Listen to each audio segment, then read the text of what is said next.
João, obrigado pela disponibilidade para esta conversa no contexto do Centro de Dramaturgia Contemporânea.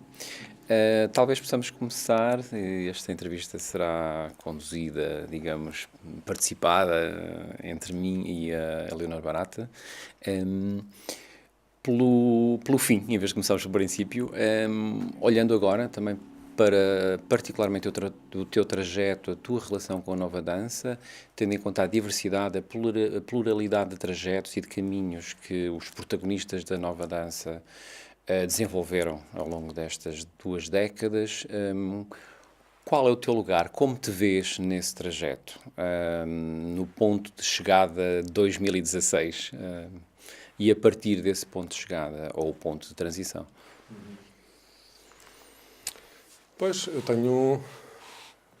Na verdade, essa pergunta sendo feita agora, é relativamente fácil respondê-la. Sinto-me à vontade. Se fosse feita, por exemplo, há 3 anos, 4, eu estaria com alguma dificuldade, teria alguma dificuldade em responder.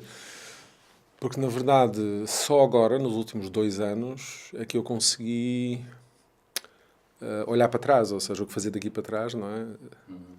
É o nome do meu último trabalho e tem muito a ver com isso, tem a ver com voltar a tocar numa tangente qualquer que é a mesma tangente que me fez começar isto tudo, há 25 anos ou 30 anos. Não é? Isso é muito interessante, porque há uns anos eu estaria quase num universo paralelo, eu estaria a trabalhar ou focado em questões que praticamente me colocaram à margem daquilo que podemos dizer que é a dança ou performance. E é muito interessante, neste momento, ser capaz e poder responder essa pergunta sem hesitação. É ótimo. Na verdade, é uma conquista de uma persistência ou de uma insistência e também uma espécie de confirmação de que os desvios e as ausências são importantes numa trajetória. Na minha foi muito importante, num determinado momento, fazer uma pausa daquilo que era uma espécie de trajetória meio linear, embora nunca seja linear, mas que acompanhou todo um fluxo e um movimento, para agora voltar a ela com outra presença e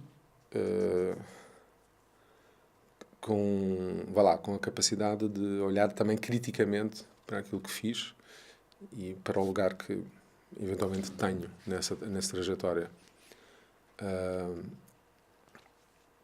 E, portanto, dito isto, que no fundo o que fiz foi adiar a resposta, que é uma imagem, uma marca minha que é sempre... que é um processo de prolongamento, de adiamento, não é? De não conclusão, se possível prolongar a pergunta até que ela nunca se responda ou se responda sozinha, não é? Mas pronto, na verdade, por exemplo, o workshop que estou a orientar agora em Coimbra ou o espetáculo que vamos apresentar na sexta-feira são ambos lugares que sintetizam a posição que eu tenho. Num caso, o caso do workshop é uma posição que tem mais a ver com um processo de investigação, de dedicação profunda às questões que estão no lugar da pré-ação ou no lugar da reflexão, no lugar do processo, que depois tem um conjunto brutal de aplicações variadas, porque todas as outras áreas que se interessam por esse espaço ou por esse lugar, que é um lugar de trânsito, um lugar de não conclusão, um lugar de investigação, se aproximam, e eu aproximo-me dessas áreas. E depois o próprio espetáculo, que é o lugar onde tudo começou, ou seja, onde tudo começou, e que algumas das questões que me levaram a aproximar-me da criação, só agora, passados esses anos todos, é que conseguem encontrar uma espécie de paz, podemos assim dizer. E sobretudo na medida, na relação com os colaboradores, que foi sempre isso que que me ocupou. Eu consigo distinguir dentro das minhas várias experiências enquanto criador, autor, artista. A experiência, por exemplo, que tenho com o trabalho a solo é uma coisa, a experiência que tenho com o trabalho com o teatro, por exemplo, com a encenação teatral é outra, e a experiência que tenho com a coreografia, podemos assim dizer, de grupo, é outra. São lugares muito distintos que provocam-me de maneiras diversas. No caso da coreografia, ou seja, o trabalho a grupo, que é o lugar mais complexo para mim, mais delicado, porque obriga a uma espécie de não saber juntos, não é? A um estar no estúdio perante o vazio, juntos, com a pressão, quer a pressão do precisar de saber, do querer saber, do grupo, porque a dinâmica do grupo convive mal com a ausência de sentido. E quer com a pressão cronológica ou da estreia, não é? Ou seja, da necessidade de ter num determinado dia uma síntese, um objeto, sendo que isso é meio forçado porque o objeto deveria estar pronto quando está pronto, quando fica pronto, e não quando alguém decide que é naquele dia pronto. Mas não deixam de ser condicionantes importantes e com os quais se tem que lidar. E, sobretudo, essa reflexão sobre a colaboração, sobre a partilha, sobre a questão da autoria, a questão das lógicas de organização de sistemas, no fundo, de sistemas sociais, neste caso, mais verticais ou mais horizontais, ou seja, que andamos sempre contra uns e contra outros, no sentido em que o sistema vertical, obviamente, é obsoleto, cria imensas dificuldades à ideia de encontro, mas a solução horizontal, digamos, também não gera necessariamente uma clareza do encontro.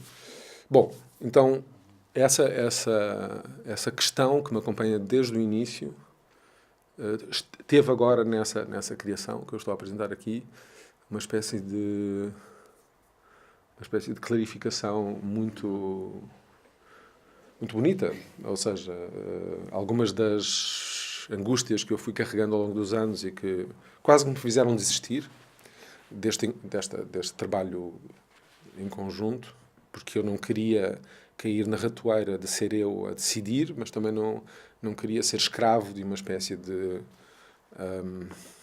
tanto faz, não é?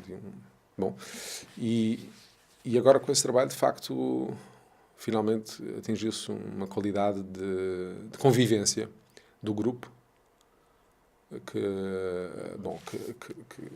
a palavra que eu encontro que traduz melhor a sensação que tenho é essa ideia de paz. Assim, paz no sentido, ok, esta questão está apaziguada, eu agora posso continuar e avançar. Eu não sei se respondi, mas mas essa questão do encontro, que é uma espécie de suspensão, não é? E que é o problema, e que aparece como iniciador, se quisermos, do processo de composição, não é? Mas que depois não é utilizado agora coreograficamente. Sim.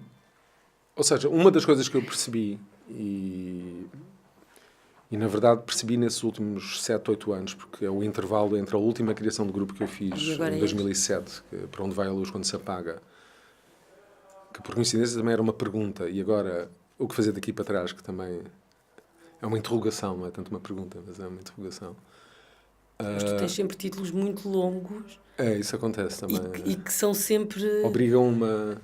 Eu lembro-me do desejo ardente, deve ser acompanhado de uma vontade firme, quer dizer, só o título já causa imensas questões. Já lá está tudo, não é? Ou seja, por exemplo, no workshop, quando eu fiz aquele diagrama da folha, quando abria, disse, pronto, eu posso me ir embora, o workshop para mim acabou, Ou seja, isto para mim seria suficiente. Eu não tenho que ir mais longe, mas já que temos 3 dias, vamos trabalhar. E já que aqui estamos. Não, mas essa imagem é muito poderosa, de facto. Pronto, mas o título tem que ter esse poder também, essa força. Mais do que poder, tem que ter essa força, não é? A força de atração e de interrogação, não é? E para mim o título tem que sintetizar essa potência. Mas os teus títulos, na verdade, têm uma relação muito interessante com o teu trabalho neste eixo de investigação-criação e neste diálogo que já teve várias fases no teu trajeto e várias relações. Quando pensamos na composição em tempo real e no modo como logo nos solos de 91, 92 te vemos em palco, em cena, digamos, em ação, é quase perturbador, porque há muita coisa que já está ali e que vens a formalizar, a desenvolver, a pensar, até com outros colaboradores, Sumta, Cláudio Dias, etc., depois anos seguintes e após isso. Mas como chegaste ali, o que me intriga por vezes, olhando para o teu trabalho e sendo que ele tem uma transversalidade que de facto depois gostávamos também de pensar contigo e de perguntar, que é essa relação disciplinar com a performance, com a dança, com o teatro, é como chegas a esse momento de 91, 92 e fazes esses solos, de onde veio aquele clique, por exemplo, a relação objetual. Um trabalho que tem, de facto, propriedades performativas muito fortes e menos coreográficas. No teu trajeto, nas tuas influências, na tua formação, de onde veio como chegaste a esse lugar? Pois é, isso eu não sei se consigo responder com muita clareza, mas é muito evidente, mesmo esta peça, o que fazer daqui para trás, é uma peça que está mais próxima daquilo que podemos imaginar que é uma performance, uma instalação, do que uma coreografia, eventualmente, embora eu não faça essa distinção, mas consigo reconhecer nessa proposta e consigo reconhecer nas minhas inclinações perante aquilo que me interessa e que me afeta, na verdade, um desejo e uma procura muito grande daquilo que é uma síntese. Ou seja, tal como um título, não é? Tal como um diagrama. Uma equação, digamos, é como se fosse uma equação matemática delicada, não é? Assim, mas que é suficiente e que reduz, no sentido de que menoriza, simplificando, não é? Simplificando. E acho que o facto do meu trabalho estar eventualmente próximo daquilo que é um raciocínio, um modus operandi associado à performance, também tem a ver com esse desejo de síntese, que eu acho que existe muito na performance, ou que existe muito nas artes visuais, ou no modo como a história da instalação, por exemplo, se posicionou na relação com o observador, com o espectador. Que é tu teres um impacto, digamos, entras numa sala ou estás perante um objeto e esse objeto gera uma colisão com a tua expectativa ou com a tua curiosidade e essa colisão é uma espécie de força que se prolonga durante um tempo, portanto, numa duração, e de repente essa duração desfaz e tu sais da sala, por exemplo, ou pronto, não é? Fechas o livro, não sei, sais. Mas é nessa relação entre a colisão entre a expectativa e o afeto, se quisermos, não é? E a duração e a capacidade que tens de prolongar esse lugar no tempo reduz ou traduz o meu trabalho. Ou o meu interesse.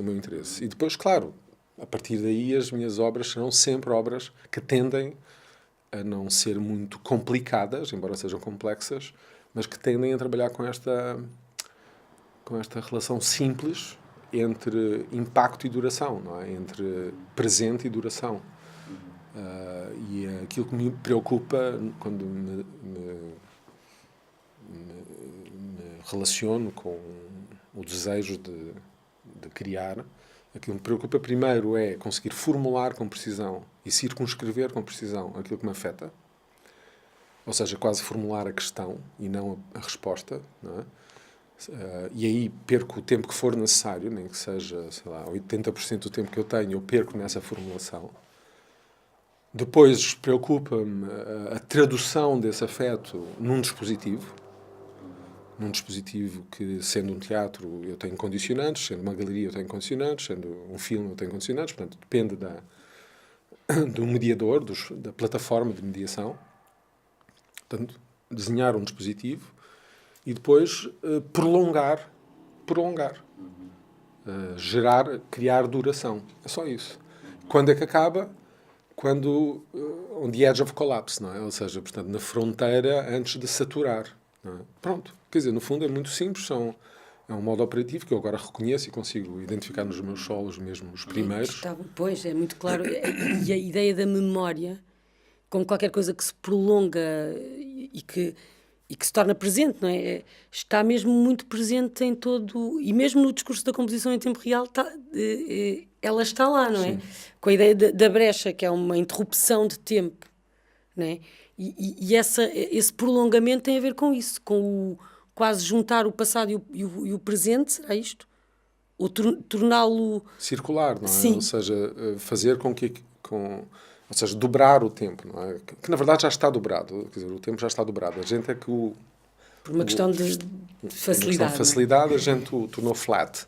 E agora eu volto a dobrá-lo. E, na verdade, para dobrar o tempo, eu não tenho que o dobrar, porque ele já está dobrado. Portanto, o que eu tenho é que desflactizá-lo, não é? Quer dizer, retirar, digamos, as resistências e aquilo que impede que o tempo volte à sua condição de duração, que é o lugar que eu acho que...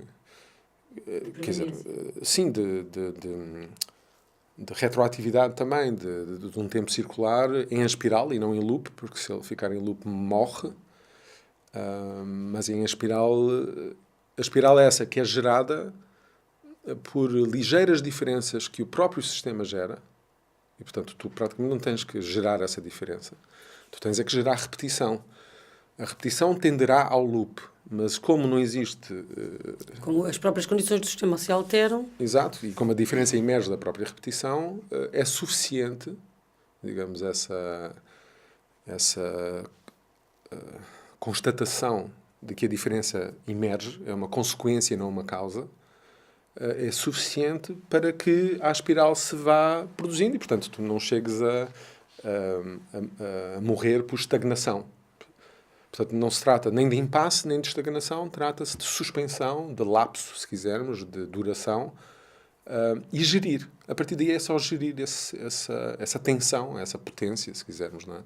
Portanto, eu preferiria não é? Sim, e quando é que tu tomaste consciência disso? Porque, por exemplo, na tua biografia aparecem 4 momentos de mudança, em que, agora, retroativamente, nós percebemos que é uma espécie de ponto de ruptura. Uma é clara que tem a ver com a ideia das organizações hierárquicas, não é? Portanto, o balé ou uma certa maneira de fazer dança muito hierarquizada pronto, e aí é muito claro, rapidamente tu reagiste a isso para ir procurar, mas depois já não é tão claro, para ir procurar outras soluções, mas depois gostava de perceber um bocadinho melhor as outras, porque são ali passagens que têm a ver, uma que se afasta da criação artística, não é? E a outra que é um retorno à criação artística, mas já não partes do mesmo sítio, obviamente. E outra muito importante, parece-me que tem a ver com esta mudança, com a questão da pesquisa. Não é? Quando é que, na tua cabeça, tu deixas de dançar para começares a pesquisar também? Quando é que a dança deixa de se... Sim. Bom, na verdade, eu, por exemplo, quando faço o meu primeiro espetáculo... ainda antes de ter a Companhia Real, digamos, o grupo, o projeto, que foi o Plano para Identificar o Centro. Estás a ver? O primeiro título. O meu primeiro espetáculo chama-se Plano para Identificar o Centro. É muito... É muito... que já indica uma direção. E eu chamei para trabalhar nessa peça o André Lepecki, que era um jovem antropólogo, que ainda não havia sequer, digamos, a disciplina de dramaturgia para dança, que ele mais tarde foi Sim, foi um dos responsáveis.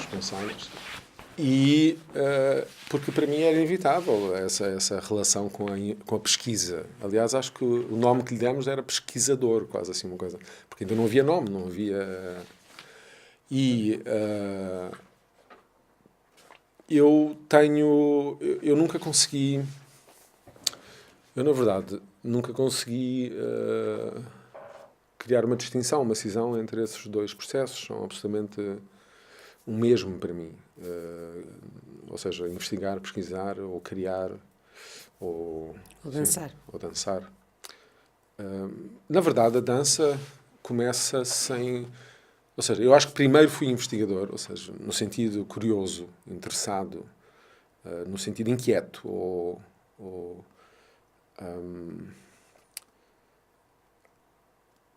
sim, com uma necessidade muito... desde muito cedo, aliás, antes sequer de eu estar na arte, eu acho que eu tinha uma inquietação que tinha a ver com desconfiar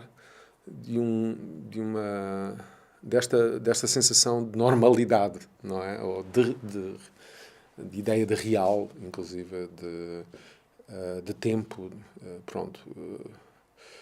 Claro que eu participava com qualquer pessoa no jogo, na ilusão ou na ficção, que é todas as interações, quer dizer, o simples facto de ser um ser social, participava, mas havia qualquer coisa que me inquietava nesse ready-made, não sei, nessa proposta já feita, como se não se pudessem contar novas histórias, como se não se pudesse ver outra vez, olhar outra vez, viver outra vez. Como se as direções estivessem todas... Como se tivesse tudo fechado e tu tens aqui a entrar naquele lugar. Portanto, isso para mim, desde muito cedo, é muito claro, não é? É muito claro. Depois, eu entro na dança por mero acaso. Portanto, não há nenhuma relação causa e efeito entre esta inquietação e a dança. Absolutamente nenhuma. Poderia ter sido outra coisa qualquer. E eu entro na dança via Fame. Ou seja, o que me interessou foi o Fame, aquela série de televisão. E as caneleiras. Não, isso foi mais tarde. Não, foi o Fame, o Rui Horta, que estava envolvido com dança jazz, portanto, estamos nos anos 80, e eu, de repente, tenho a curiosidade de ir fazer uma aula, e sou o único rapaz na aula, e não tem nada a ver, só tinha a ver com I wanna live forever... Era só isso, não era mais nada. E aquela inquietação estava ali, mas era uma inquietação, era uma espécie de remoinho que estava cá dentro, que tinha a ver até com a minha vida privada, quase, a minha história também política, da minha família. Portanto, tinha a ver com isso, sobretudo. Porque tu chegaste a Portugal... Sim, cheguei a Portugal em 72, a minha mãe vem do Brasil, eu nasci em Paris... Eu vivi em Argélia, que estava lá o meu avô Piteira Santos, que era... Sim. Depois vivi no Brasil, que estava lá o meu avô Ulpiano Nascimento, depois, e a minha mãe vem no marcelismo, não é?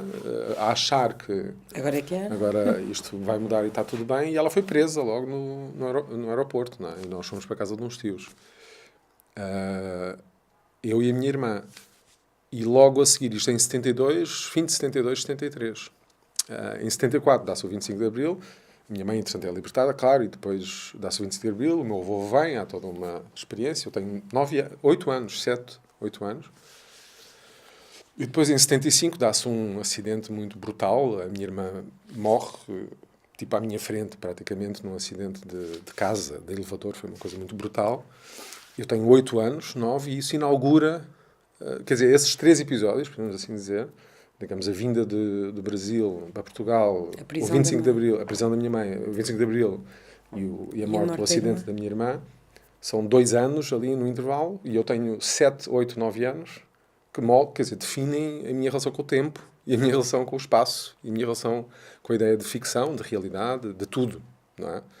Só que eu não consigo traduzir isso em palavras. Eu fiquei praticamente a minha adolescência toda numa espécie de limbo, a tentar digerir o que é que me tinha acontecido, quer dizer, porque eu não fazia a mínima ideia, não é? Pronto, só quando entro na dança... Não, e nem foi quando entro na dança. Eu começo com a dança com 17, mais ou menos. Eu vinha da natação, eu tinha uma coisa de desporto e tal. Eu entro na dança com 17 e quando estou na dança, entro por essa via social, no fundo, que é um desejo de pertencer a grupos, e perfeitamente, banal. E, de repente...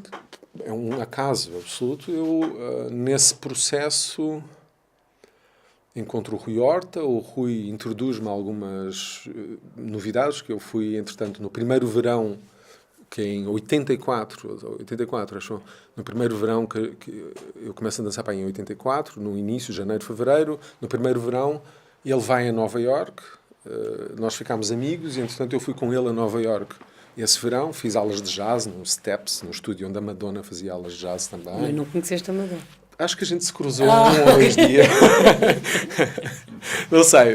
Assim, eu gosto de contar, gosto de dizer que sim, que me cruzei com ela, mas não faço ideia. Mas a gente fazia aulas na mesma escola.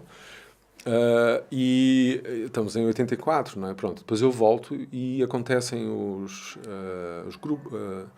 escola profissional da Ballet Gulbenkian, ou grupo de rapazes especial da Ballet Gulbenkian, uma coisa assim qualquer que o Jorge Salavisa monta na Gulbenkian, e eu entro, não é, nesse grupo, e estavam lá várias pessoas, o Bem-vindo Fonseca, outras pessoas, bom, estavam lá. E eu, desse grupo, eu não passo para a companhia, porque aquilo era uma espécie de antecâmara da companhia, e eu não entro, porque tenho um andedã muito... Não tenho endeor, não é? E tens um andedã muito acentuado. Tenho um andedã muito acentuado, então não entro.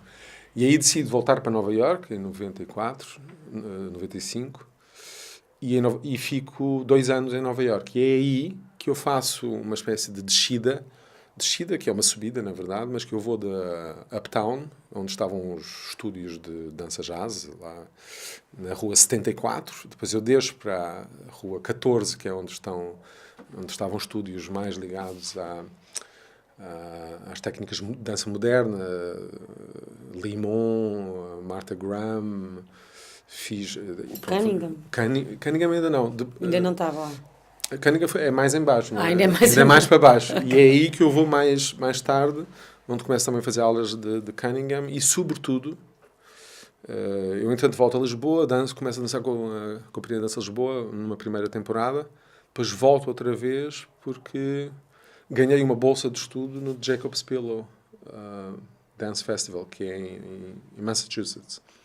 E em 88, então tive uma bolsa, que era uma bolsa meio rara, em que esse festival tinha uma espécie de curso de verão, dividido em 4 partes, um mês para cada parte, que era dança clássica, dança jazz, dança moderna e dança pós-moderna. O último mês, em setembro, era dança pós-moderna.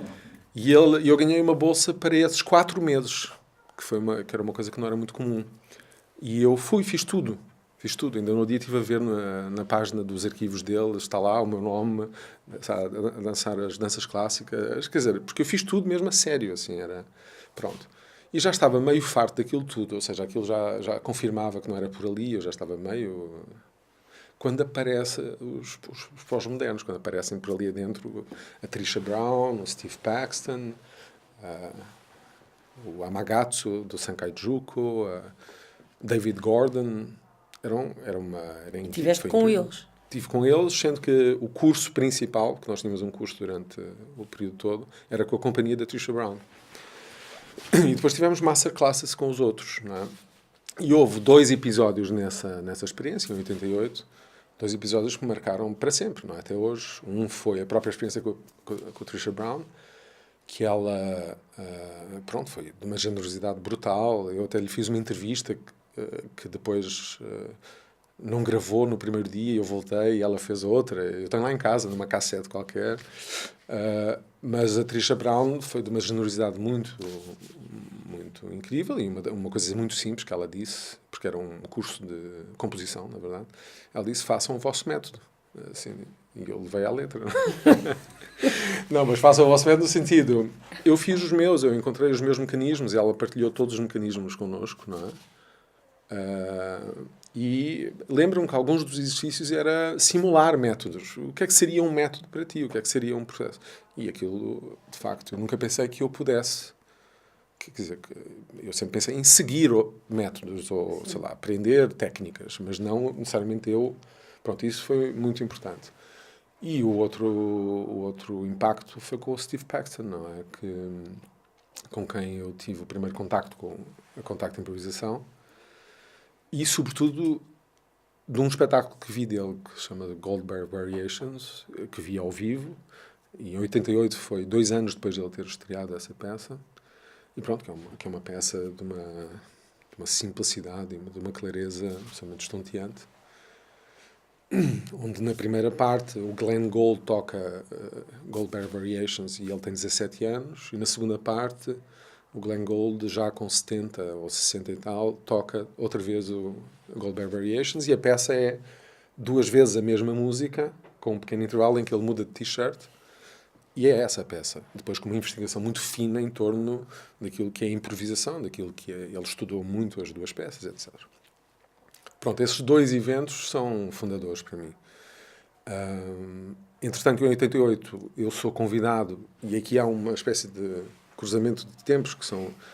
Eu já estava a sair fora, digamos, daquilo que era um registro mais formal, clássico, se quisermos, da técnica, mas o Salavisa convida-me para entrar no Ballet Gulbenkian. Então há aqui uma coisa meio estranha, porque eu já estou a ir... Quando tu vais, já não estás... eu já estou a ir por outro lado, eu já tinha desistido, mas naquela época não se podia dizer não a um convite desse, porque o Ballet Gulbenkian era, de facto, a única coisa que existia, e eu alimentei muito esse desejo, e também acho que tinha aquela sensação de que não tinha sido convidado quando estava na escola, e pronto, então, agora... E, na verdade, aceitei, pronto, e na verdade foi a melhor coisa que podia ter feito, que foi lá que conheci a Vera Manter, não é? A Vera Manter, depois a Margarida Betancourt, o Francisco Camacho, e vários outros, João Natividade, vários outros, que éramos meio marginais lá dentro, assim, estávamos um bocadinho fora. E a nossa interlocutora única era quase a Olga Roriz, mas era assim... não era muito óbvio, porque ela estava entre cá e lá e tal. Nós estávamos mesmo a pôr em causa aquilo tudo, não é? Mas foi muito importante, porque com o encontro com a Vera, que é fundador para mim também, não é? Em 88, eu, através da Vera, conheço o André Lepecki, e juntos criamos uma coisa chamada Pós-Darte, que era com a Carlota também, com o Paulo Abreu, o cineasta. Éramos 6. E fizemos um grupo que era um grupo não de criação, era um grupo de reflexão, era um grupo de investigação, na verdade, para pensar a performance, para pensar... Pronto. E depois, na verdade, o que acontece é que a Europália acontece, não é? Isto é 89, há um convite ao Pós-Darte para nós apresentarmos propostas pelo José Ribeiro da Fonte e pelo Gil Mende,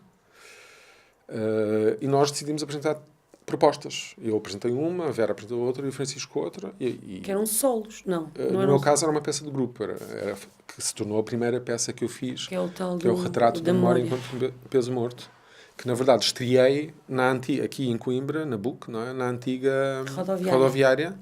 E o hotel onde estou hoje é ao lado dessa rodoviária. Assim, e já lá foste? Já vi, até fico assim meio assustado, porque parece que os planetas estão todos a alinhar-se. Aliás, há um episódio, assim, um parênteses, mas em relação ao Steve Paxton, há 15 dias, 20 dias, eu tive um encontro com ele e com o Robert Godard, durante 2 dias, numa quinta em França, fomos convidados, 15 improvisadores, foram convidados para estar com eles 2, não é? Então encontrei o Steve Paxton desde 88, portanto, passado quase 30 anos. Mais esta coisa da antiga rodoviária, eu estou a achar que esta é. Pronto. E Coimbra está no mapa. Coimbra está no mapa. E a rodoviária. Exato, a rodoviária e o Steve Paxton juntos, não é? E sim, portanto, essa Europália ativa, portanto, o Pós-Darte... Essa Europália, aliás, ativa aquilo que é o movimento da Nova Dança. Sim, aquilo que chamamos hoje Nova Dança, emerge daí... Não estava cá o Paulo Ribeiro nem a Clara. Pois, exato, não estavam cá. E então o que acontece? Nessa apresentação, nessas apresentações, o Pós-Darte também se desfaz, de certa forma, porque, na verdade, a nossa característica era mais de refletir juntos, não era tanto de criar obras. A peça que eu faço, o Retrato da Memória enquanto Peso Morto, passa a ser a primeira peça da Companhia Real, digamos, o objeto que inaugura a Companhia Real, ou o projeto.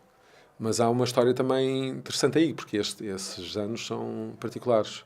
Eu apresento aqui em Coimbra, somos 9, e não estava o Paulo nem a Clara, mas depois eu vou a Nova Iorque, quando volto eu tinha sido o único a não ser convidado para a Europália. Ou seja, de todos os coreógrafos que se apresentaram aqui na Bienal de Coimbra, eu era o único que não tinha sido convidado. E eu fiquei sem perceber o que é que estava a passar, não é? Pronto, depois percebi, quer dizer, claro, havia todo um conjunto de movimentos de bastidores, se quisermos, e a minha peça, não sei, passou cá para fora como sendo um objeto meio arrogante, porque era uma peça muito ambiciosa, tinha música ao vivo, tinha não sei o que, era um objeto meio... E meio à imagem do Wim van der Keibels, que era outro coreógrafo de referência que eu, entretanto, tive quando voltei para Portugal, depois dos Estados Unidos. E parecia quase, não era um copy-paste, mas a influência era muito óbvia. Os ténis Reebok e as joelheiras e não sei o quê. E aquilo não caiu muito bem, digamos, em quem estava a fazer a curadoria do trabalho, que eu não quero citar nomes. E a verdade é que eu, sem explicação nenhuma, não fui convidado. Foste. Isto acontece em 90, no fim de novembro, 90. Mas eu, não satisfeito com essa, assim, meio... disse, é arrogante por arrogante, vamos ver o que acontece. E o que eu faço é que sei que existe um encontro internacional do IETM em Lisboa em 91, assim, nos primeiros meses de 91, acho que foi em maio. E com o Miguel Honrado, que era o meu produtor e que agora é o secretário de Estado, com o Miguel Honrado, o que nós fazemos é remontamos a peça em Lisboa, a mesma peça, já sem músicas ao vivo, porque não havia orçamento, no Convento do Beato, nos dias do IETM. E quando eu faço essa peça lá, o impacto é tão brutal na comunidade internacional, assim, nos programadores que lá estavam. E eu tinha feito uma pequena peça que eu chamei de Ato de Cumplicidade, que tinha uma das minhas alunas da Escola Superior de Dança, acho eu, que era a Catarina Furtado. Isto é um pequeno parênteses, é assim, muito interessante. Ela é muito jovem, 18 anos, 19, portanto ela estava lá. E depois faço o Retrato da Memória enquanto Peso Morto. O impacto é tão grande na comunidade que toda a gente pergunta, mas como é que é possível que este coreógrafo não está representado na Europália? Então, os curadores voltaram atrás, né, que eu não quero citar nomes, e reconvidaram-me. Só que já não, sem... Convidaram-te? Não, convidaram-te. Sim, porque não me tinham convidado, convidaram-me, só que já sem orçamento, eu tive que arranjar uma solução qualquer, Sim. Pronto. E foi muito brutal esse período. E eu aí faço uma peça com os Miso Ensemble, o Miguel Azeguim e a Paula Azeguim, uma peça que tem música ao vivo, e eu e o Nuno Bizarro fazemos aquilo que eu chamei o solo para 2 intérpretes. Pois, o Nuno Bizarro também dançava. Exato, Sim. ele ficou 5 anos a dançar comigo. E apresentámos essa peça, pronto. Mas houve esse episódio e foi muito forte. E depois, via essa apresentação no IETM, eu tive vários convites internacionais, foi isso que lançou a minha afirmação, o meu trabalho internacional. Entre eles, um que foi muito importante, que foi o Théâtre La Bastille, através do Christian Ferry, que entretanto faleceu, mas que apostou no meu trabalho e pronto, eu apresentei-me lá. E houve também um episódio que tem o seu interesse, porque, no fundo, são anos fundadores, entre 89 e 93, 92. Eu apresento-me no Théâtre La Bastille em 92, acho eu. Nós tivemos um problema de comunicação, porque na altura havia o Sevilha, a exposição não é? Internacional. Não é? Tipo Expo... Sim, Expo Sevilha. Sim, a Expo Sevilha. E o Miguel Honrado e o Guillaume Bachessor, que eram os meus produtores, estavam envolvidos em Sevilha, e aquilo consumia tanto que a comunicação com o Hotel Bastille houve ali uma falha qualquer, de uma semana a gente não respondeu a um e-mail, e de repente já estava tudo marcado para a minha primeira apresentação internacional, e o Hotel Bastille mandou um e-mail a dizer, olha, um e-mail que não era e-mail, não havia, era faxes, mandou um fax a dizer, está cancelada a sua participação, porque você, pronto, não respondeu ao e-mail, não sei o quê. Eu não aceitei. Portanto, estamos aqui. Sempre a mesma coisa. Okay, muito bem, vamos lá ver o que é coisa. Agora vou montar isto à frente do Teatro da Bastille. Exato, vou montar isto à frente do Teatro da Bastille. Então o que é que eu faço? Eu e o Miguel Honrado vamos os dois para Paris, porque eu disse, apanhei o avião seguinte, fui para Paris, e foi isso. Sentei-me no café, à frente da Bastille, e disse ao Cristian, enquanto não me receberes, eu não saio daqui. Bem, e fiquei ali sentado, mesmo.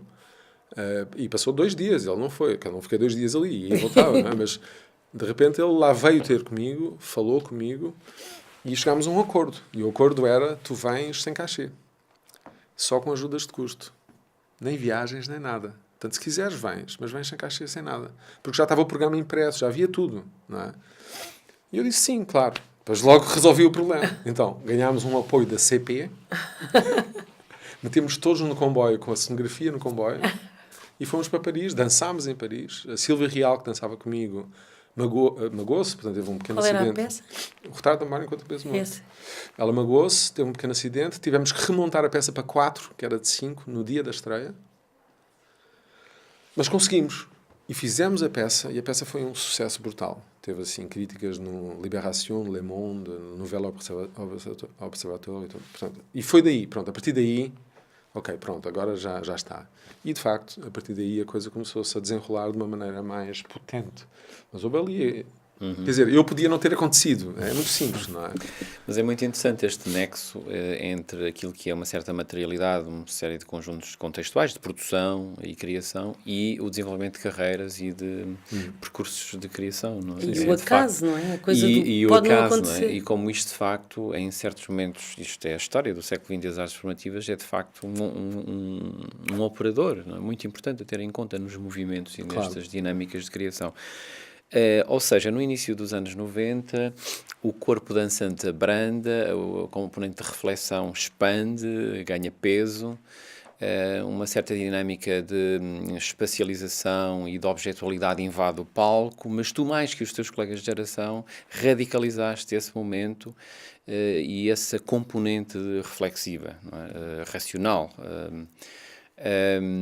O que te levou a esse passo adiante, no sentido em que nós podemos reconhecer este movimento de geração na Vera, no Camacho, mas tu de facto radicalizas mais isso ao ponto de na tua carreira teres dado uma importância por vezes central a esse processo de reflexão sobre a criação. Sabes que para mim eu nunca vi essas minhas posições como radicais. Eu vi-as como absolutamente evidentes. Mais tarde, ou em relação com outros, ou mesmo agora olhando para trás, consigo perceber que havia uma certa, sei lá, uma certa vertigem em relação a algumas decisões que eu tomei. Por exemplo, o projeto Existência, que foi um projeto que eu fiz entre 2001 e 2002, em que comecei a trabalhar com o Rui Catalão, com a Cláudia Dias, com a Márcia Lança, com o Sumpta, com vários artistas dessa geração, o João Galante não, a Ana Borralho. É um projeto, vá lá, que sintetiza muito esse lugar. Eu tenho um financiamento, uma produção do Centro Jorge Pompidou e do Centro Nacional da Dança para fazer uma nova criação, e o Centro Cultural de Belém, acho que também estava envolvido. E o que eu faço é decido que chego no dia da estreia sem nada, ou seja, mas vou trabalhar 3 meses para chegar no dia da estreia no Centro Pompidou, na sala cheia, e não ter uma dramaturgia sequer, uma direção, não ter nada, ter só a potência nua e crua do não saber. E eu achava isso absolutamente óbvio. Assim, claro, assim, mas não sabia onde é que me estava a meter, no sentido em que o que é que eu defendia na altura, ou estava convencido, que bastava, ou melhor, a minha pergunta era, será que basta estar num palco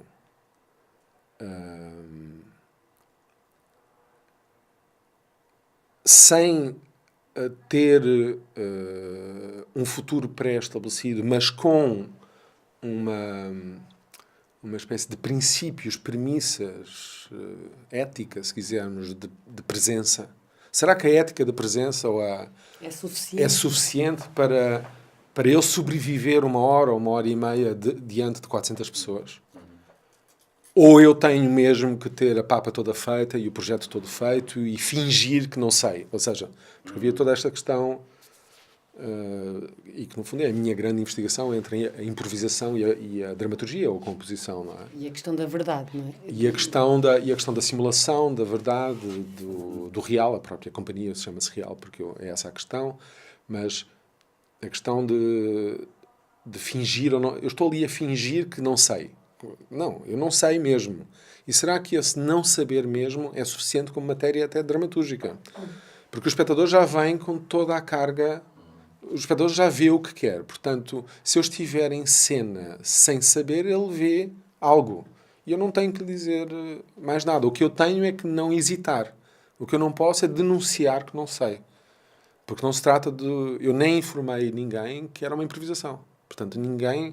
Não havia nem na folha de sala. Portanto, as pessoas não vieram ver uma improvisação. Vieram ver a última criação do João Fiadeiro, que se chamava Existência. Pronto.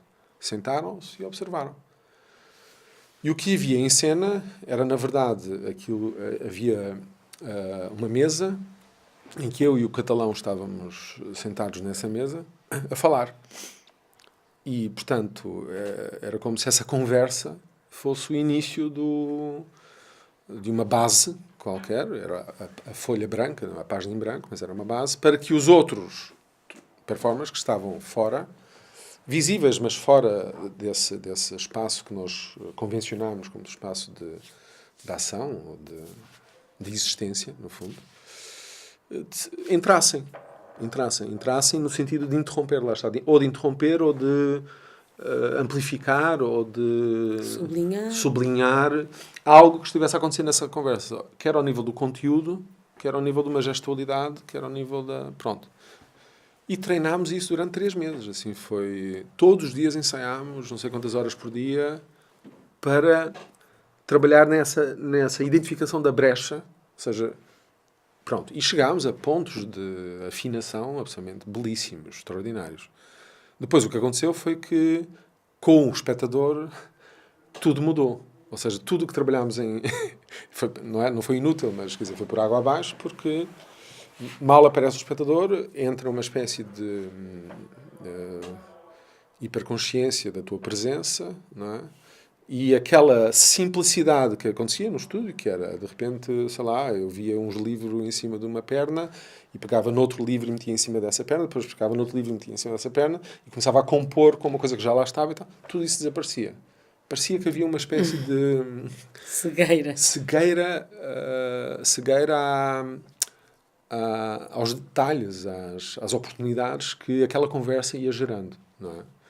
Tem muito a ver com a coisa da projeção para o passado e para o futuro, não é? Tem a ver... Perdes o presente. Perdes o presente, exatamente. Tu perdes o presente e a presença do espectador e também a convenção da representação, portanto, o próprio palco, coloca naquela posição em que parece que tens que saber o que fazer, senão não consegues sequer dar um passo, não é? Isso foi muito interessante, foi uma experiência brutal, assim, muito violenta. Tivemos pessoas claramente a reagir a ela, não é? Mas muitas aderiram. Porque muitas reconheceram nesse gesto a tal radicalização. É como se eu tivesse levado às últimas consequências. O Cunningham. Eventualmente o Cunningham. Aquilo que muita gente pensa, mas se calhar não faz. Aquilo que muita gente teoriza, mas não chega a concretizar. E eu fiz. Eu agarrei numa oportunidade que tinha e testei alguns dos conceitos que investigava, ou que, até às últimas consequências, sem medo de perder. Ou seja... É um acontecimento que eu tinha que viver, eu tinha que experimentar. E, portanto, nesse sentido, esse é um dos objetos, há outros, não é? Mas é um dos objetos que traduz esse lugar que eu consigo aceitar, que é um lugar de radicalização, mesmo esta peça que eu vou apresentar aqui, não é? É uma peça muito arriscada, Mas quando pensamos na questão da improvisação, e incluindo neste diálogo o Cunningham, há sempre uma questão, que é um argumento frequente, a ideia da autenticidade, a ideia da liberdade, a ideia do acaso, a ideia da sensorial, pulsional, mas não é tanto esse lado sensorial, pulsional, ocasional. No teu caso particular, é como se a composição em tempo real ou a improvisação desse muito trabalho, digamos assim, no teu caso, de facto, não é? É um pré-investimento muito potente, muito extenso. Que não é bem a ideia comum tradicional da improvisação no sentido virtuoso, não é? Ou da autenticidade genial, digamos assim. Esse é um aspecto interessante no teu trabalho. E no modo como também tens uma influência depois numa série de criadores que passam por essa experiência, e isso é reconhecível também depois, até hoje, no trabalho que eles vêm desenvolvendo. Portanto, é muito interessante observarmos isso, como observadores, espectadores, mas no ponto em que tu estás, que é o de ser o ativador, formador, criador, coreógrafo, a questão é bastante complexa. E gostava de perguntar algo mais sobre isso.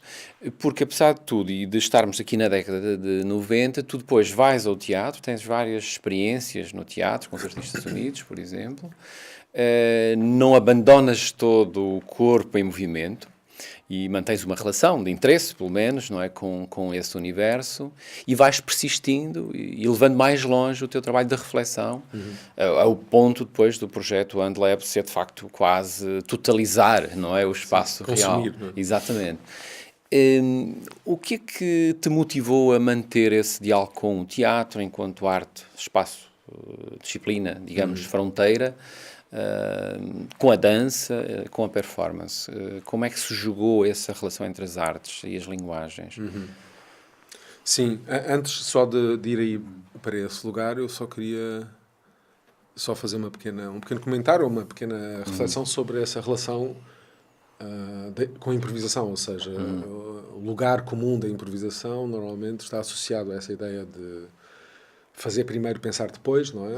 De aceder a um lugar autêntico, e talvez essa autenticidade esteja associada a um instantâneo, inclusive. Ou seja, quanto mais veloz, quanto menos fores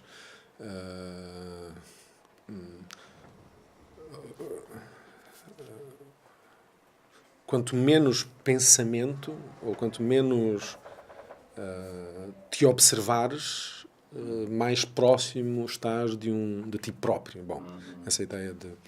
E, de facto, isso é a pedra de toque, digamos, é o lugar em que eu, com os meus pares, nos anos 90, nos separámos um pouco, não é? Porque a razão pela qual eu começo a desenvolver um interesse pela composição em tempo real, que na altura não o chamava assim, mas, ou seja, por uma variante daquilo que era a prática da improvisação, tem a ver exatamente com essa discordância de base que eu tenho em relação a alguns dos meus colegas, onde eu acho que é possível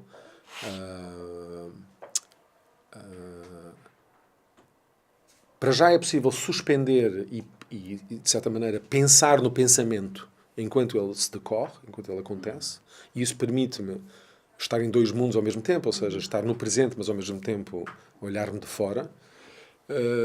Mas, sobretudo, eu tinha uma desconfiança muito grande em relação a essa comparação, essa equiparação que se faz entre a autenticidade e o instantâneo.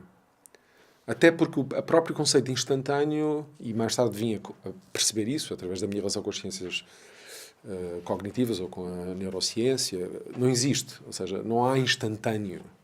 Há sempre um delay, há sempre um tempo, que é um tempo entre o estímulo, o momento em que tu és afetado, e o momento em que consegues processar o afeto, e o momento em que consegues eventualmente traduzir. Esse tempo existe e nunca pode ser reduzido. A não ser que seja via impulso ou reflexo, mas aí é receita para estruturas de poder que estão implícitas nos nossos corpos e de hábitos, e que estão associados aos medos que temos do desconhecido, e pronto, e o reflexo irá sempre nos proteger do desconhecido, porque é por isso que ele foi desenhado no nosso corpo. Pronto. Então, nesse sentido, eu consegui, quer dizer, primeiro via intuição, mas depois com muita prática e insistência, consegui, se quiseres, abrir a tal brecha no tempo, naquele tempo do instante, aquilo que chamamos de instante, que na verdade não é um instante, é uma duração, abrir essa brecha e no interior dessa brecha identificar aspectos que têm a ver com a inibição, que têm a ver com a colaboração, ou seja, contigo próprio até, com uma negociação interna antes da decisão, com a possibilidade de suspender o hábito de forma a que as soluções possíveis venham ter contigo e não és tu que vais ter com elas. E isto tudo em tempo real. Portanto, o tempo real pareceu-me um termo bem mais apropriado do que o instantâneo, que era usado na altura ao nível da ideia de composição instantânea, não é? E eu usei a composição em tempo real por causa disso, não é? Isso para mim foi muito importante. Depois, a minha aproximação ao teatro Na verdade, começa com, mais uma vez, não digo por acaso, mas começa por um convite do Silva Melo e, portanto, por uma intuição do Silva Melo que estava a voltar, após vários anos fora de Portugal, estava a voltar para Portugal, não, tinha perdido, digamos, os seus contactos, as suas redes, e quis criar redes novas e sabia que era através de uma nova geração, através de uma nova... novos movimentos que ele conseguiria criar esse diálogo, não seria com a velha guarda, que de certa maneira, olhando para trás, não deixa de ser uma estratégia que eu próprio adotei, quando comecei a perceber que com os meus pares eu já não conseguia dialogar ao nível daquilo que era a diferença entre o instantâneo e o tempo real. Então comecei a trabalhar com pessoas de 20 anos, 25, Cláudias Dias, Tiago Guedes, pronto, e toda essa comunidade, que agora é cada vez maior e que agora tem 45, 40, e portanto agora eu tenho a minha rede e a minha comunidade, e inclusive aconteceu uma coisa belíssima nos últimos anos, que foi, voltei a relacionar-me com os meus pares da altura, porque também fui encontrando um vocabulário que me permite partilhar com eles a coisa de modo mais, menos bruto, e que podia dar, digamos, a sensação de uma espécie de provocação, de arrogância na altura, e eu reconheço isso. Tiveram agora o reencontro. E que agora com alguns deles tivemos o reencontro, sendo que com a Vera eu sempre tive e com o Paulo e com a Clara eu sempre tive uma relação de amizade muito próxima com a Vera, sempre fomos e somos grandes amigos. Mas, de facto, havia ali aquela questão que nunca... A gente não falava sobre isso. É melhor não falarmos sobre isso, porque senão ainda vamos nos desentender. Mas hoje em dia, mesmo com a minha aproximação agora com a Contacto de Improvisação, que é uma coisa muito recente, ou seja, deste verão que eu me aproximei com a comunidade do Contacto, porque eles me convidaram para dar um curso num festival de contacto e eu resisti, mas depois fui dar e foi incrível, foi fabuloso, porque encontrei pessoas que estão a investigar a improvisação de uma maneira muito, muito madura e muito inteligente. E, portanto, retomei um contacto que eu tinha perdido há 20 anos.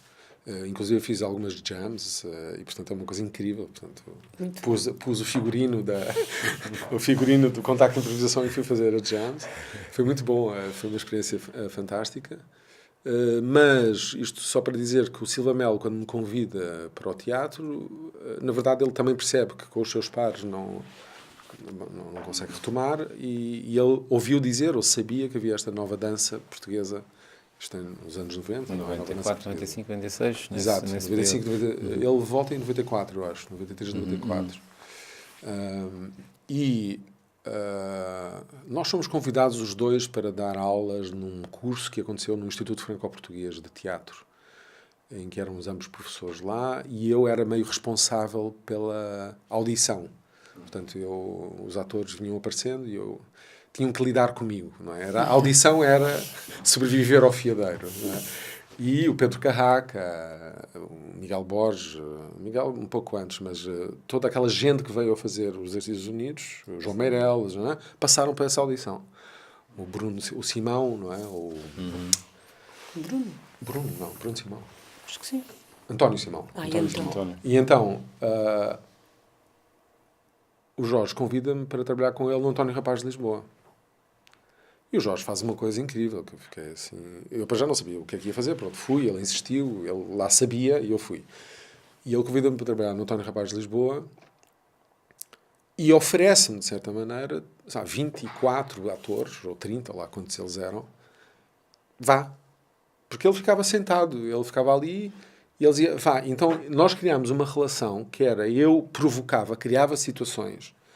No fundo, eu fazia aquilo que era não era só um movimento, era uma pré-encenação, se quiseres. Ou seja, uma pré-encenação. E que ele iria, não, por aí não, por aqui. Ah, sim, ótimo, vamos por aí. Portanto, eu era uma espécie de, não sei, de estimulador, de provocador de situações. Eu propunha exercícios, todos eles baseados na composição em tempo real, que começou nessa mesma altura.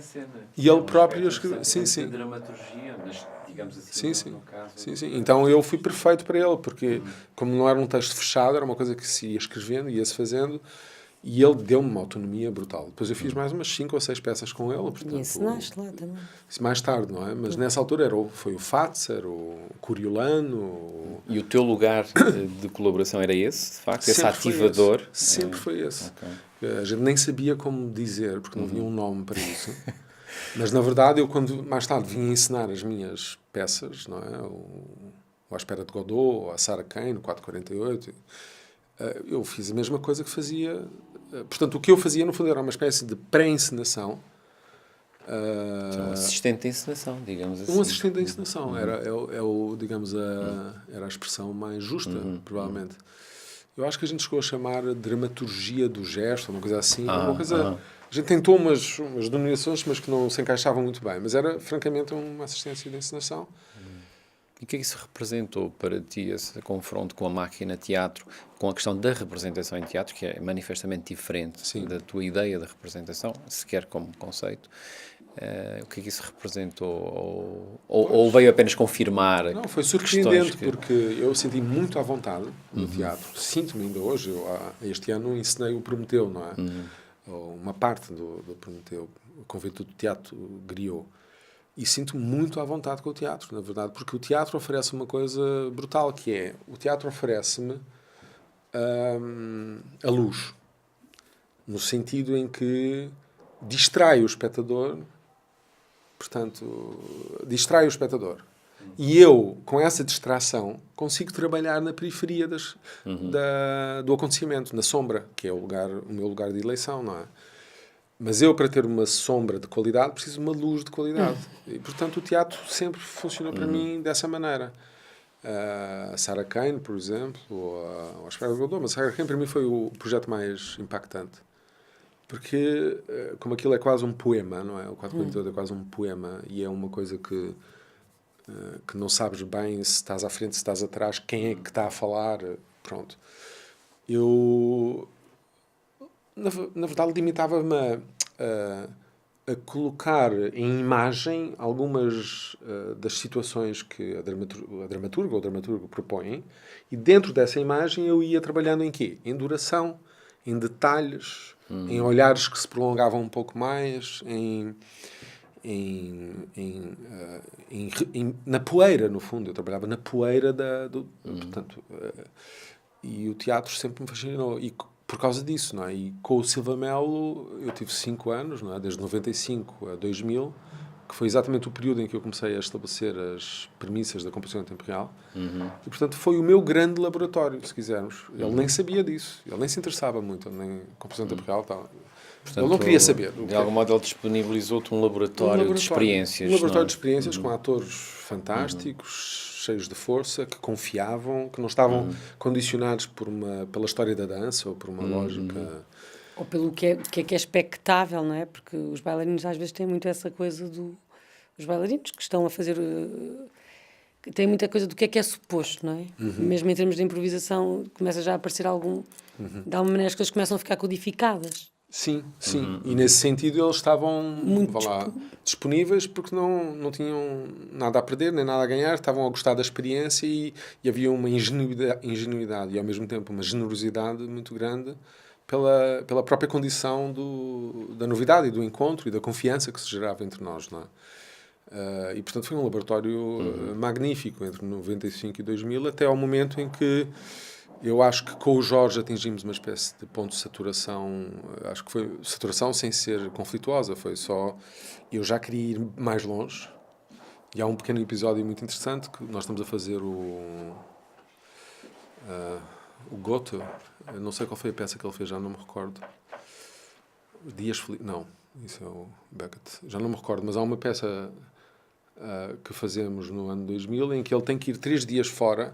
E eu faço uma grande experiência que é meter o trás para a frente para trás, por exemplo, deixar os atores durante um tempo sem saber, e eles diziam uma palavra, e como eles tinham o texto todo decorado, eles começavam dali. E depois eu ia à página 47 e eles começavam dali. Portanto, a peça estava sempre a saltar de frente para trás, e quando ele vem, eu mostro-lhe assim, só, e ele não gostou muito, não gostou muito da ideia. Mas eu acho que foi aí que ambos percebemos que agora já não conseguimos ir mais longe, eu já não estava a ser útil, porque eu já queria ir para lugares diferentes, e ele oferece-me, de certa maneira, À Espera de Godot. Ele diz-me: João, eu acho que esta peça é perfeita para ti.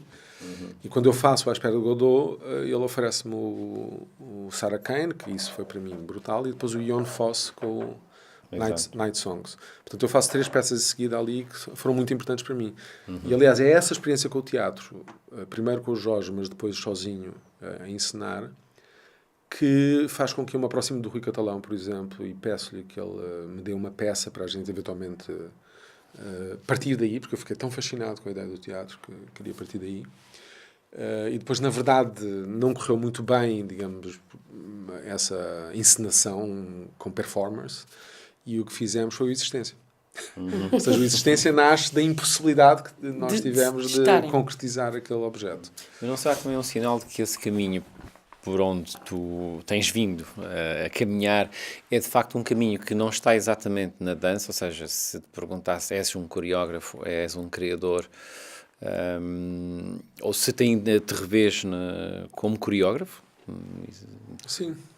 Ou porque as questões das designações também traduzem essa força tremenda dos processos híbridos de criação hoje, que foram tão fortes nas vanguardas históricas do início do século, depois se rearranjaram de algum modo, mas eles têm uma força muito grande dos anos 90 para a frente de novo, em muitos criadores que vêm da dança, que vêm do teatro e que vêm da performance.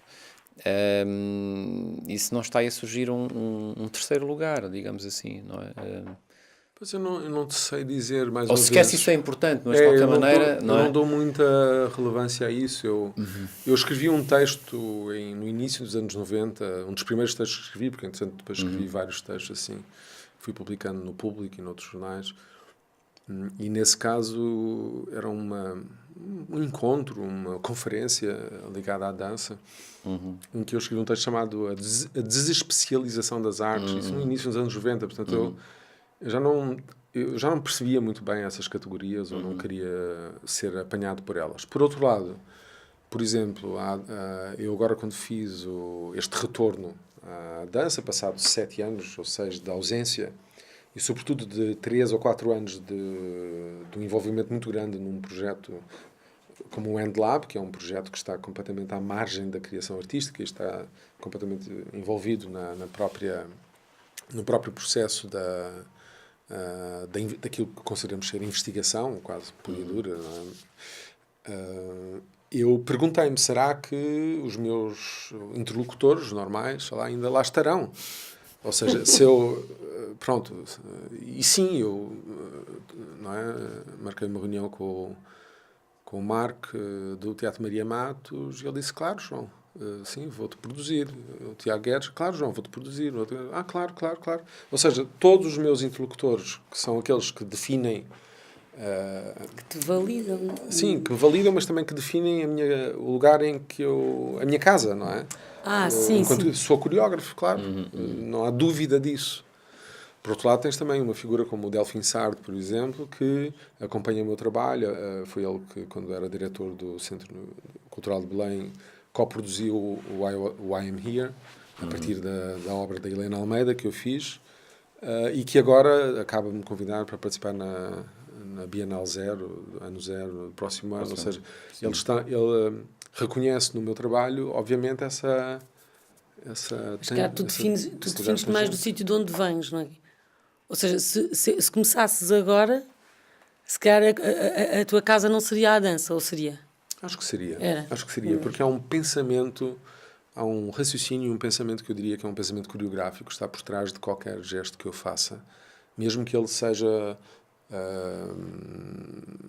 interpretado por outros como sendo um gesto de uma área que não seja necessariamente coreográfica. Mas por causa da questão do tempo-movimento, esse eixo, fundamentalmente. Sim, o tempo, movimento, e há todo E a suspensão, não é? A ideia de suspensão que também é muito... Sim, é um corpo antes do significado, não é? Um corpo em potência, um corpo que está prestes a ser, mas ainda não é. É um ter. É um corpo que tem propriedades, tem possibilidades e que está em potência. E para mim isso é o que define ser-se coreógrafo ou a dança. Esse lugar antes da resposta, antes do sentido. E, portanto, eu considero-me, e na verdade, os meus grandes interlocutores hoje em dia, ao nível da criação, continuam a ser os festivais de dança. A gente vai apresentar no Festival Panorama, no Brasil, vamos ao Centro Nacional de La Danse, em Paris, estamos nos festivais de dança. Portanto, então, deve querer dizer que eu sou coreógrafo, mas ao mesmo tempo eu estou a dar muitas aulas em mestrados em várias universidades, ainda agora vim de Helsínquia, por exemplo, ou estive em Madrid, são mestrados de dança contemporânea ou performance studies, etc. Portanto, porque a própria dança contemporânea desviou-se, claro, ou alargou-se, ou sobretudo o campo alterou-se, não é? Já não estamos na... Expandiu-se tremendamente nas Exatamente. suas fronteiras e pressupostos. Há um aspecto, João, sobre o qual também eu gostava de te ouvir, tem que ver com a tua relação com a tecnologia. Não és, digamos, dos coreógrafos, nem é provavelmente uma marca da tua geração, mas há uma certa resistência à incorporação de tecnologia ou de mediação tecnológica no teu trabalho e uma certa persistência na questão do corpo presente e da corporeidade presente. Portanto, não é algo que te suscite interesse, a questão das tecnologias, que é uma questão tão forte. Pois é. É interessante essa questão, mas eu não tenho muita curiosidade, mesmo em relação a jogos, ou mesmo em relação... Eu não tenho muita curiosidade mesmo, não me sinto atraído, porque também sou muito artesanal na minha relação, muito artesanal, muito manual na minha relação com os materiais. Eu posso eventualmente, e como no próprio I'm Here utilizei um dispositivo tecnológico, digamos, não sei se pode chamar de tecnologia, mas há uma câmara que filma, que projeta e tal. Mas é muito artesanal. Eu mostro como um mágico que mostra todas não escondo nada, não é?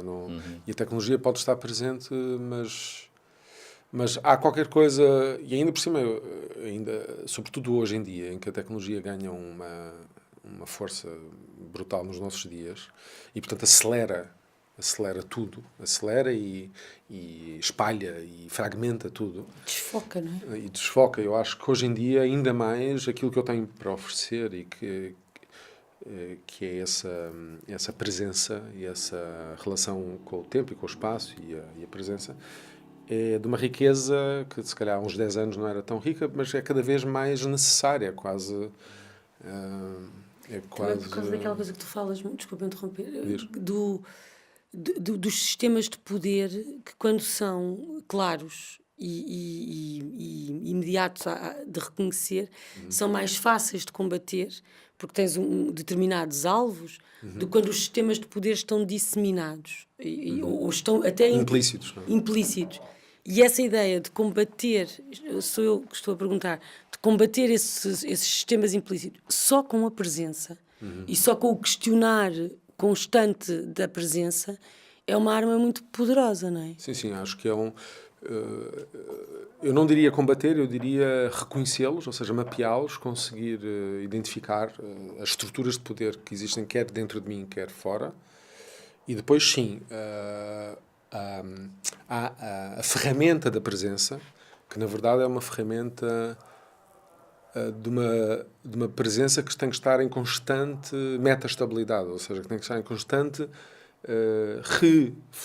refocagem, readaptação em relação ao tempo e ao espaço e às condições, porque a presença, e aí voltamos à performance, a presença está intimamente ligada à tua capacidade de estar a tempo, de acompanhar o tempo. Se tu paras no tempo, a tua presença torna-se fantasmagórica, claro, ou desfocada, ou fora da relação. Ou seja, e para mim, um movimento crucial no meu trabalho, no geral, de transversal, enquanto cidadão e enquanto artista, é a minha capacidade de me tornar coisa. E tornar-me coisa é o quê? É não ser nem sujeito nem objeto. É manter-me invisível, se quisermos. E a capacidade de invisibilidade que um corpo tem está intimamente ligada à tua capacidade de reconhecer a tua posição no espaço e no tempo naquele momento. Algo que não pode ser antecipado. Não há nada, não há nenhum livro, não há nenhuma pessoa que te possa, com propriedade, preparar-te para uma coisa que ainda não aconteceu. E, portanto, só lá, quando lá chegares, não é? É que terás a informação suficiente para poderes te posicionar num lugar mais justo.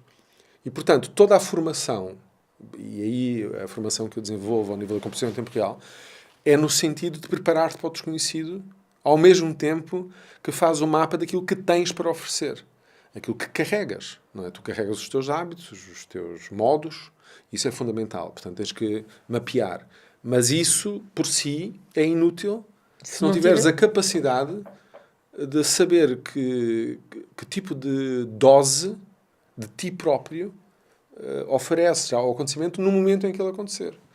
Esta entrevista, por exemplo, antes de eu estar aqui sentado perante esta situação, era uma coisa vaga. Alguém falou, queres ter uma conversa com o Fernando, depois já não era só o Fernando, era com a Leonor, depois não sei o quê, vamos a um café, não é num café, de repente entro, tenho coisa. E eu, se não tenho a capacidade de largar, digamos, toda as pré-imagens que tinha em relação a essa entrevista, eu não vou conseguir estar aqui. Eu vou estar deslocado porque não me recoloquei. Pronto, então, a minha prática constante é um trabalho misto, não é? É um trabalho misto entre antecipação no sentido de preparação, estar pronto para o que aí vem, e de aceitação do que acontece. Uhum.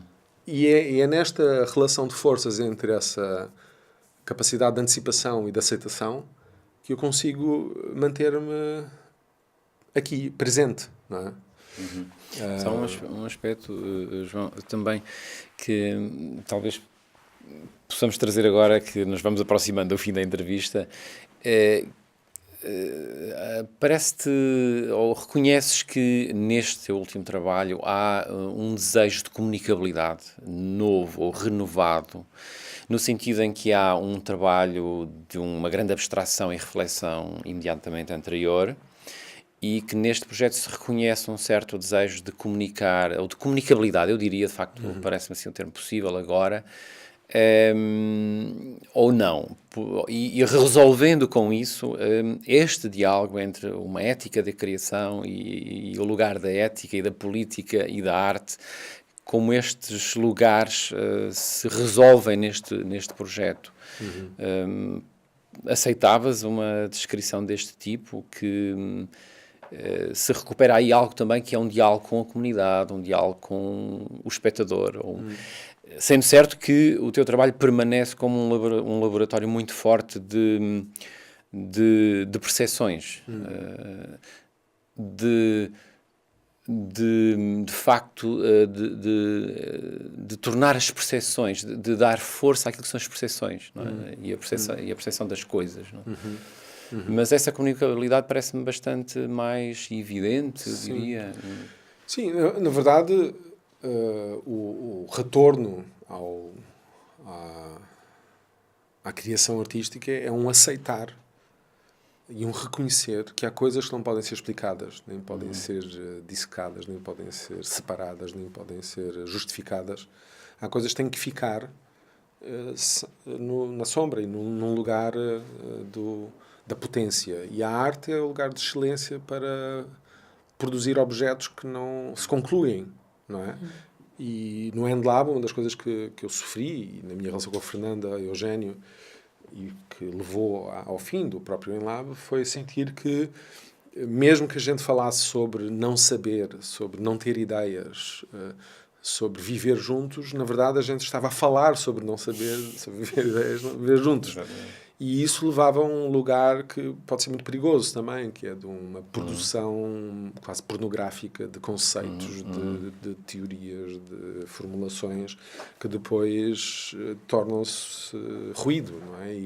E quase que não cumprem a própria coisa que se está a tentar defender, ou pronto. E esse retorno à arte, para mim, tem esse lugar. A peça do grupo que eu fiz, portanto, o que fazia daqui para trás, é uma peça que teve quase uma função mais de resolver um pequeno trauma que eu tive em 2007 com a peça Para Onde Vai a Luz Quando Se Apaga, que acabou muito mal. A peça em si até eu gostei dela, tenho interesse, mas a relação humana com as várias pessoas acabou muito mal, assim.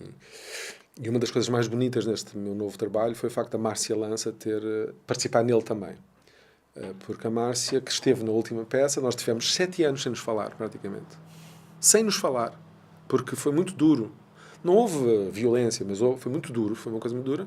E houve um dia que a gente se olhou, na Cultura, estávamos num espetáculo, demos assim um pequeno sorriso, abraçámos-nos, e esse abraço inaugura a nova fase.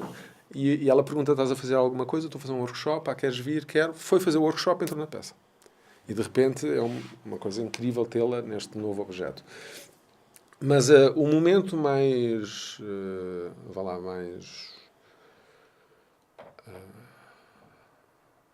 estimulante, onde eu tive um contacto mais direto com esta sensação de me querer reencontrar com o outro e com uma plataforma de mano a mano, corpo a corpo, olhos nos olhos com o espectador, foi quando eu fiz os reenactments dos meus solos em 2014, ou seja, quando eu, no Ateliê Real, antes de avançar para uma peça de grupo, quis apalpar o terreno, não é? Quer o meu terreno do meu corpo com a performance, quer o terreno da minha relação com o observador. Então remontei uma peça antiga, I'm Sitting in a Room Different from the One You Are In Now, portanto, uma peça de 97, quase com 20 anos. Remontei este corpo que me ocupa, que fiz em 2008, e remontei o I'm Here, mas numa versão I Was Here, ou seja, numa versão conferência performance. E isso fiz em 2 ou 3 meses, assim, e foi uma experiência brutal. Mesmo brutal, emocional no sentido em que, por exemplo, é um detalhe insignificante, mas com um relevo na minha história. O meu filho Gaspar, que nasceu em 2002, quando eu deixo de coreografar, ele tem 5 anos, portanto, sim, 4, 5 anos, ele ainda nem sabia que o pai, sei lá, não sei o quê. E agora fui ver um espetáculo meu em 2014, tinha 12 anos, e a primeira vez que vi o pai dançar, assim, pronto, isso é uma coisa... E o pai é o João Vilela. E é uma coisa brutal, e ele fica assim a olhar para mim, assim, do género, o que é que estás aí a fazer com uma fita de cola à volta, uma fita de cola à volta da cabeça, assim, a meter a cabeça dentro de máquinas fotocopiadoras, pronto. E isso é um pequeno... É nesses momentos também que a gente se apercebe da dilatação dos tempos e das questões. Bom, mas, de facto, esse retorno, e foi por isso que o fim da Real, digamos... O fim da Real não, mas o não financiamento da Real no ano passado foi tão violento para mim. Porque em 2014 eu retomo a minha atividade artística, ou seja, eu volto ao lugar para o qual a DG Artes criou os subsídios e os financiamentos. Eu tenho uma coprodução e apresento-me de Maria Matos. E, portanto, estou aqui com toda a força e vou oferecer, de braços abertos, vou oferecer tudo o que aprendi, tudo o que trabalhei nos últimos anos à comunidade e fico sem o financiamento. Não é? Portanto, houve aqui uma violência quase cruel e perversa, e mesmo que involuntária. O sistema, ninguém tem culpa, mas pronto, o sistema chegou a esse lugar. Não é? Sendo que, por outro lado, o lado positivo disto tudo é que eu finalmente larguei a máquina e pude-me concentrar no presente, porque um dos problemas dos subsídios e dos apoios é que tu tens que imaginar futuros a vida toda. Pedes um apoio há 4 anos, tens que imaginar uma coisa que ainda não aconteceu. Tens que provar que vai acontecer. E se não acontecer, tens de justificar porque não aconteceu. E isso, de facto, é muito violento.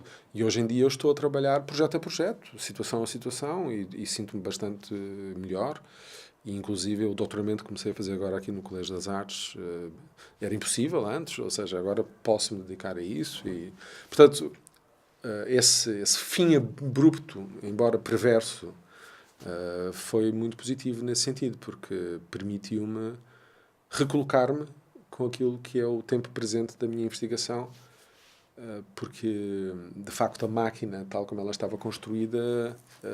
estava a entrar em saturação. Já tinha saturado e já estava em implosão quase, não é? Portanto, nesse sentido foi muito interessante. Bem, obrigado, João, pelo tempo, obrigado. Que já acabou.